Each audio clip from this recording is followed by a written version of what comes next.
Hello, everyone. My name is Ryan, and I'm the owner of Natural Fit Therapy, and I'm one of the moderators of this Keep Austin Active group. So today we're going to talk about natural pain management strategies. I'll introduce myself in a second, but we recently polled the group and asked what is one of the things that is keeping people from being active as they want to be. And a lot of people have said things like motivation or time or, life getting in the way, but a lot of people talked about pain and pain limiting them from doing the thing that they want to do. It is very common for people as they age to have aches and pains that pop up.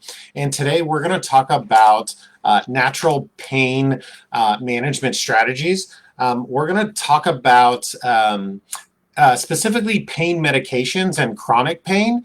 And we're going to talk about why some of the more traditional strategies in the medical field aren't the best. And then we'll give you a few tips on what we do here at Natural Fit Therapy to help people with their pain. So again, this group is to help people stay healthy, active, and independent. It's for people to enjoy and prepare for an active retirement. And so what better way than we thought to do that is to do it pain-free. Pain does not have to be something that you live with on a regular basis. There are ways that you can manage it, and there are ways that you can keep it in control. Okay, so the main things we're going to cover today are why do pain medications don't work long term? Why are they not the best way to manage your chronic pain? We're going to talk a little bit about pain science and some basics. I think we can't talk about that and why pain medications don't work and what we do here at Natural Fit Therapy without talking a little bit about the brain-body connection when it comes to pain. And then we're going to talk about some best practices for getting to the root of chronic pain. And then I'll give you a few examples. And if anyone has any questions, first of all, if you're here in the group watching this video, give me a like or a thumbs up. Let me know that you're there. And if you have any questions about pain, then please drop them into the comments below, and I'll be sure to answer them now. Or if you're watching the replay, I will answer them as soon as possible. So quick, a few points that we're going to talk about today are facts about chronic pain, right? So chronic pain is something that is a big problem for people around the world, but specifically people in the United States. So the CDC put out a report that in 2010, so this is a little bit older data, but this is a huge research study, and showed that the United States alone spent between 560 and 635 billion US dollars in their attempts to manage chronic pain. So this includes everything from pain medications to surgeries to testing to MRIs to injections, to specialists, to procedures, to all kinds of different things to try to manage it. That's a B with a billion, right? And so what we're doing isn't necessarily working. That is more or equal to heart disease, cancer, and diabetes management combined. So the thing about chronic pain is a lot of people it doesn't put them in the hospital long term. They just have to live with it forever. And there's lots of things that people try to do, like injections, like surgery, like pain medications, that aren't a long-term solution. So if you are in this group and you want to stay active, independent, you have some aches and pains, and you want to avoid pain medications, injections, and surgery, then listen up. Then this is going to be for you. A couple other stats here. More than 40 people die every day from overdoses from prescription opioids. So these are pain medications, narcotics. We're talking Norco, hydrocodone, Vicodin, Percocet, oxycodone, morphine. Even tramadol is in the same case. And so if you take pain medications, I want to first say that there is a place for narcotic pain medications. And that's not really the scope of what I'm going to talk about today, but there is a place for traumatic injuries, right after surgery, short-term uses to control intense pain. However, it has been shown over and over in the research that pain medications is not a long-term solution for treating pain. And it comes with side effects, right? And one of those is overdose. So 40 people die every day. So we're in the middle of what they call an epidemic, right? So we've heard these terms, thrown out a lot with coronavirus recently, but that just means that this is affecting a lot of people, right? Since 1999, there have been 4 times as many opioid prescriptions in the United States now than there were in 1999. So the amount of pain that people are experiencing is not much higher, but people are getting way more pain medications than before, and now we're seeing the side effects. So sadly, not to get political or anything, but there was a lot of push for pain medications when it first came out, and it was the best thing since sliced bread. People can take these pain medications and get rid of their pain. However, now that we're finding the long-term side effects and the long-term effectiveness is not very good, right? So, United States represents 5% of the world's population. However, it has 80% of the opioid consumption worldwide. So think about that for a second. Do we have more pain than other countries in other parts of the world? Maybe, but 5% versus 80% of the consumption, we're consuming way too many pain medications in the United States. And just for an example, 62% of low back pain cases will continue to be chronic. Right now, our traditional way of managing pain is not the best long-term management. So we're going to talk today a little bit about pain science, and we're going to talk about pain medication, injections, and surgery, right? So first of all, let's start with a little intro to pain, right? So I could do a whole nother presentation on this about pain and how the neuroscience behind it and how it's interpreted into your brain. But the first thing that I want so that we're all talking the same language or understanding on the same language is pain is in your brain. Okay. Now, I'm not saying that any pain you feel, you're just making it up and you're a hypochondriac. That's not what I'm saying. But pain is an output from your brain, right? So we used to think if I cut my wrist here, that pain signals are going to come from my wrist up to my brain and tell me that I'm hurt. However, it's a little bit more complicated. What happens is I cut my arm and there are sensations and sensory information that comes up to my brain, and my brain interprets that, and it decides how much threat am I under, right? How much should I pay attention to this? Have I cut my wrist here before? Have I had a sensation like this before? And the brain is a computer, and it determines how much threat am I in, and then it sends output down to your wrist to help you do something about it. Now remember, pain is good, right? If you step on a nail, would you want to know about it? Absolutely, right? And what would you do if you stepped on a nail?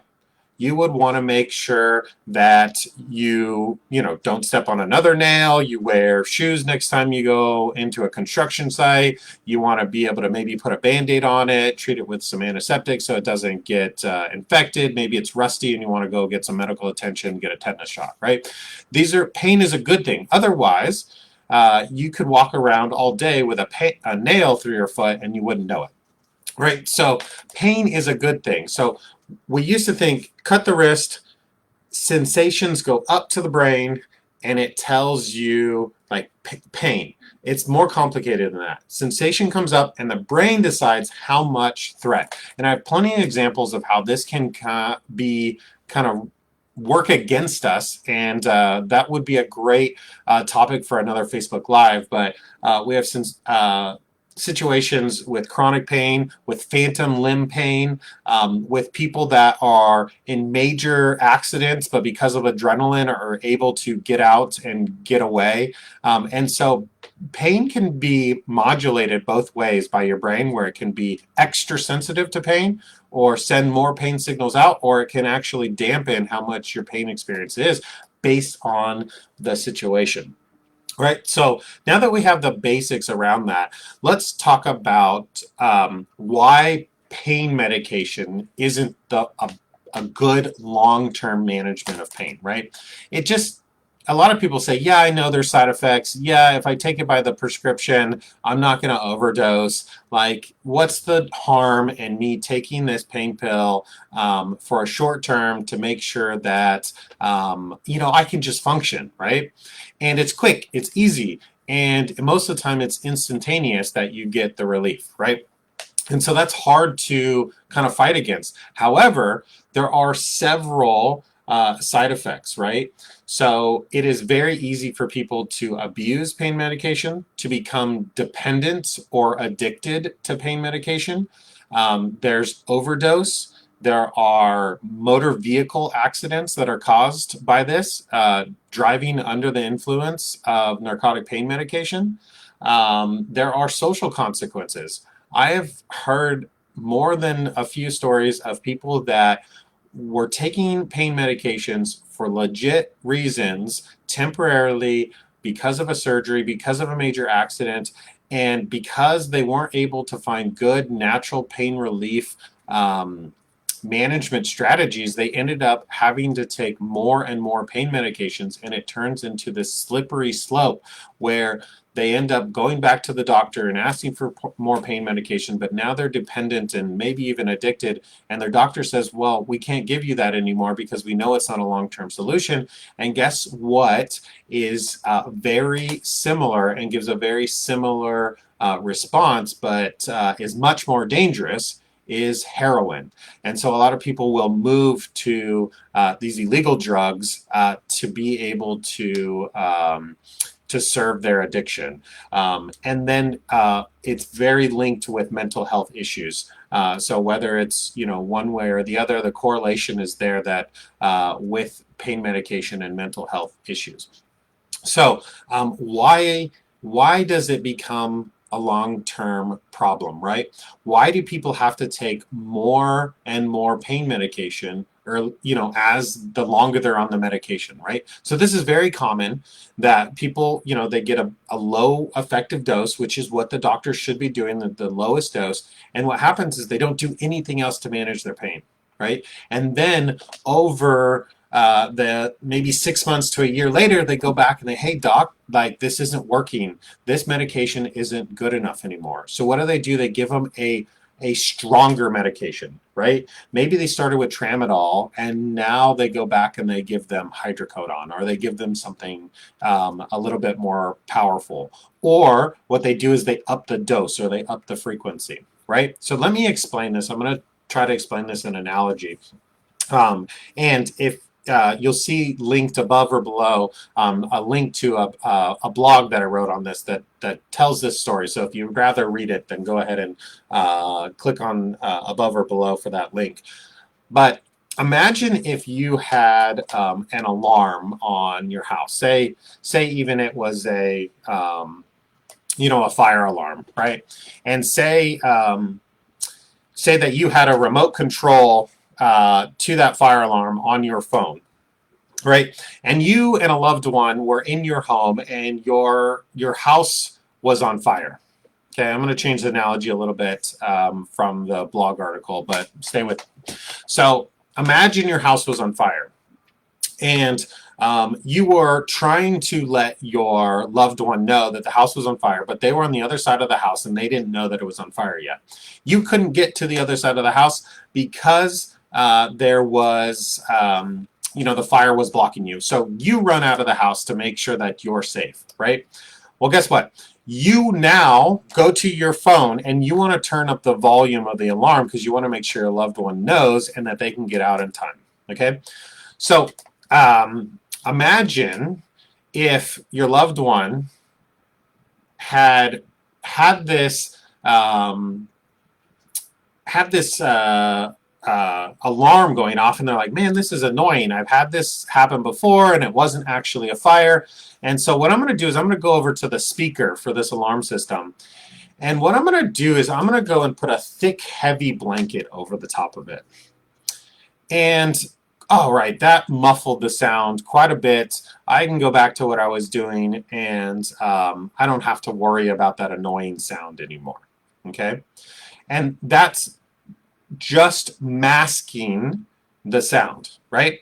And so you're on the outside with your loved one inside, and you're worried about what's going on, right? You're worried that they're not going to be able to get out, right? The fire is starting to grow, maybe slowly, maybe quickly. It doesn't matter.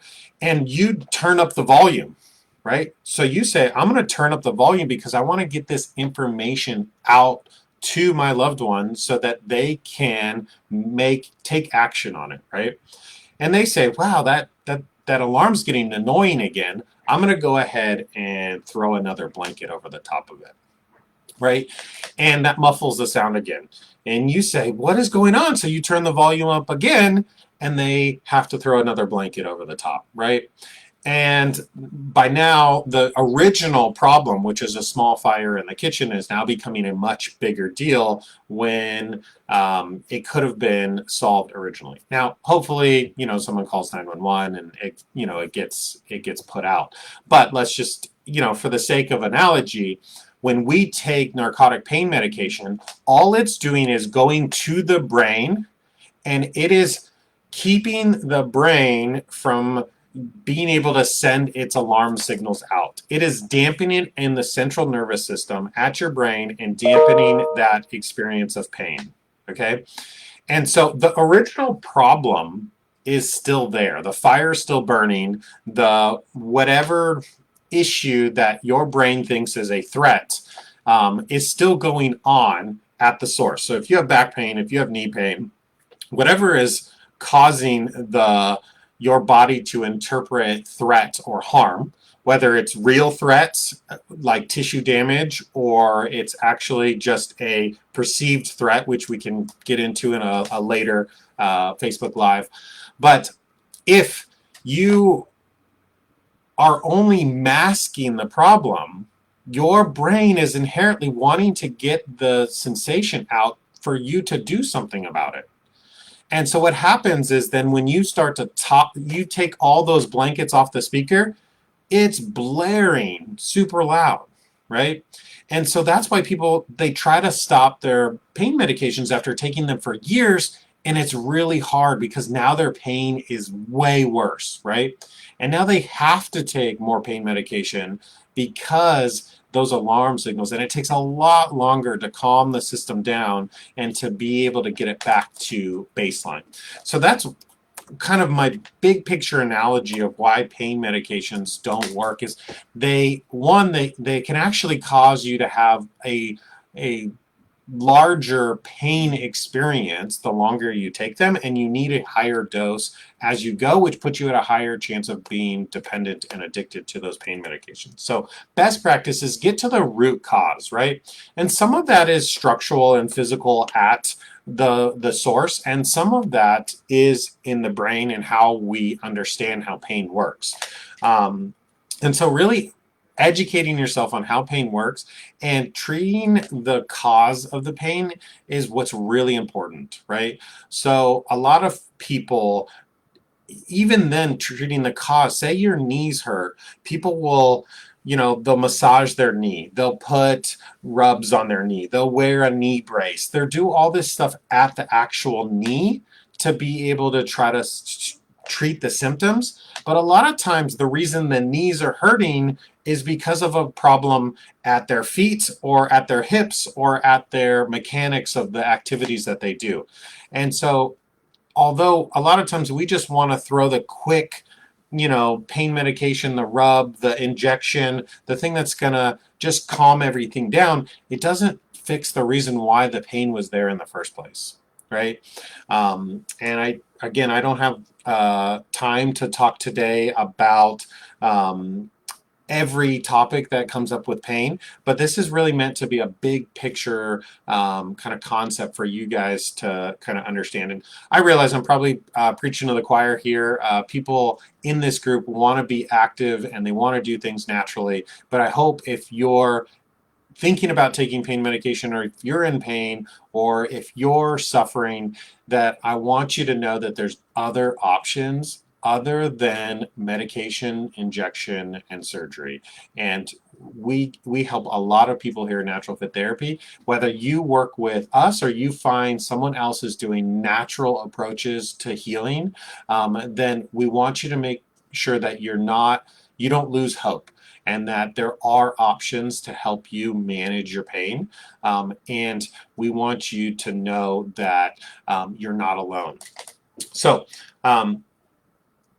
one of the things that we try to do is we try to wean people off their pain medication. For example, I had a gentleman about 2 or 3 years ago, and his name was, we'll just keep it confidential, his name was Bob.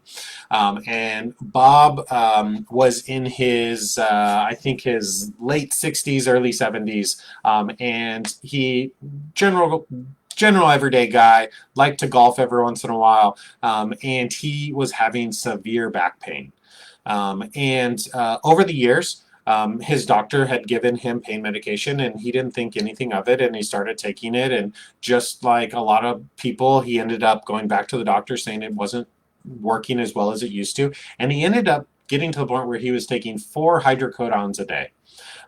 And he wasn't really having a lot of side effects. Some people have side effects that come into place right away, like the fogginess, the mental kind of drowsiness. He didn't have a lot of that, but he did have some constipation issues, but it wasn't really bothering him. But he just realized, he kept going back to the doctor, and the doctor's like, that's the max dose. I can't give you any more. Right? And so then he was like, well, what am I supposed to do now? And the cool thing is, we worked with him, and we talked about how pain is your brain's way of getting the alarm out when there's perceived threat.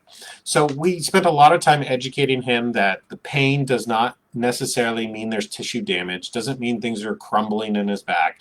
And we started to work with some manual therapy, so some hands-on, some massage, some mobilization, some manipulation, some things that us as doctors of physical therapy are trained to do. And we started loosening things up, getting him moving, getting him active, and helping him with a natural pain management strategy. And over time, he went from taking 4 hydrocodones a day down to 3 hydrocodones a day, down to 2. And then he got to the point after about 3 to 4 months of working with him where he would only take it maybe once every few days at night to help him sleep, right? Now, I wish I could say that we got him completely off of his pain medications, but he was taking 4 hydrocodones for at least 2 years before he ended up coming to work with us. And so there are ways that you can reduce how much medications you are on, especially pain medications, right? The other thing that I wanted to talk about today was, one of the questions I get a lot of times is, do I need an MRI? And specifically, we're going to talk about back pain today, but this relates to most joints, so knees, shoulders as well. But a lot of questions I get is, do I need an MRI, right? My back really hurts. There must be something really wrong. I need to get an MRI, right? And so let me get to my slide on that. All right. So what they did is they realized that, they did MRIs of some people that were in a lot of pain, and they wouldn't find anything on the MRI, right? And they said, well, this doesn't make sense. Why do some people that we do an MRI of their back, who are in intense pain, we do an MRI and nothing shows up on their back, right?